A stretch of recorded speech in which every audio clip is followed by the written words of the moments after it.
Hi. Hey, listen, as you can see, I'm traveling right now. But I want to share with you in this video how it's shockingly easy to misinterpret an agent's text. If you watch this to the end, I've got a great bonus video for you. Are you struggling with imposter syndrome while acting? Here's one powerful solution. Okay, let's get started. Hey, I'm Aaron Marcus, and welcome to the Acting and Modeling Quick Tips channel and the Actor Career Center. Look, text messages can be phenomenal. Uh, they also, you got to be really careful with text messages, especially from agents. Now, look, just so you understand, I'm not trying to generalize here because every agent works differently. But agents are really busy and and sometimes they just don't have the time to fully explain things. They're trying to get the immediate information out to you as quickly as possible. Sometimes, at least for me, it can feel cold. It can feel a little uncaring, a little insensitive.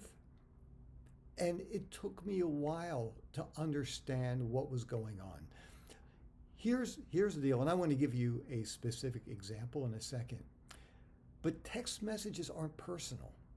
They are like using a credit card. It's a business transaction. It makes things go quickly, smoothly, and right to the point. But it's not necessarily personal. And I'm not saying you can't have a personal conversation in a text. Of course you can. But most of the time I find with agents, that's not the case.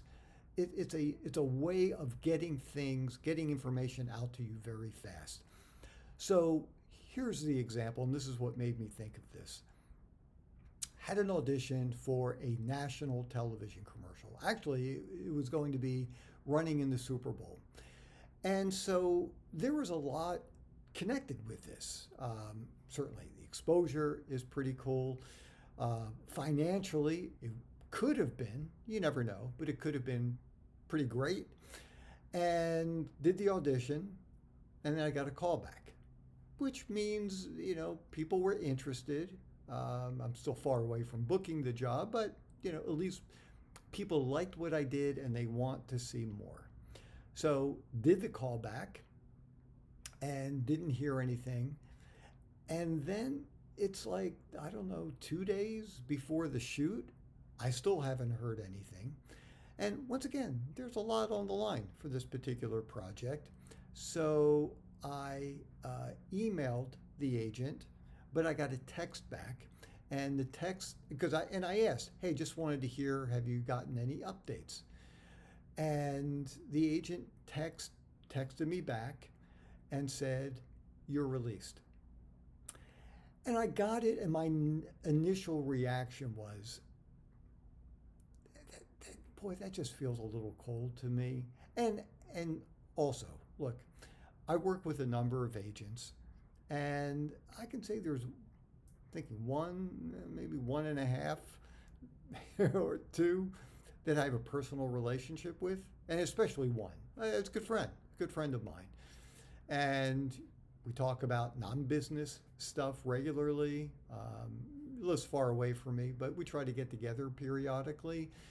But most of my other relationships, and they're decent, but they're business. It's like working with somebody that you don't necessarily have a personal relationship with. So look, I wasn't looking for someone to rest my shoulder on and someone to help support me. I'm so sorry you didn't get this job. It's terrible.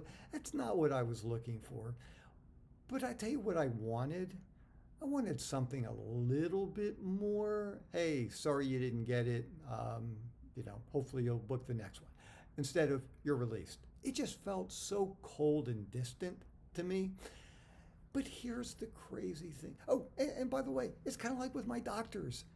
I've got various doctors for different things, and I like warm and fuzzy. I like that soft kind of interaction between medical people. But It doesn't happen for most of them. Most of it, it's just pretty cut and dry. I like them. They're really great doctors. And so I don't need warm and fuzzy. That's my preference because that's just who I am. And just like with agents, I prefer it, but I realize most of the time that's not going to happen. But here's the deal. I did speak with the agent on the phone. It was about something else. And it was interesting. The agent said, "Yeah, hey, I'm so sorry that thing didn't work out, but they really liked what you did." So all of a sudden, I mean, it's kind of like that's what I was hoping for, and felt, you know, a little bad because I didn't get it in the text. But that's why it's so easy to misinterpret reading texts from agents, because you don't really know what they're thinking. They might just say, "Hey, I got to get this out to you right away." So anyhow, when you're reading, whether it's an email or a text, just understand it's not necessarily what you think it is. They might not be thinking what you are thinking the agent is thinking. And just understand it's very easy to misinterpret them, and don't try. Don't try to read into it. Take the information and then move on. Hey, if you've ever gotten a text from an agent that you misinterpreted, please share it here on the channel. If you haven't subscribed yet, please do so now. Click the notification bell so you always know when a new video has been uploaded. If you like it, give it a thumbs up and share the link with fellow actors. I did promise I was going to share another bonus video. You'll see it right up here. And it's, are you struggling with imposter syndrome while acting? Well, here's one powerful solution. I know you're going to enjoy it. I'm Aaron Marcus, and I can't wait to talk with you again soon. See ya.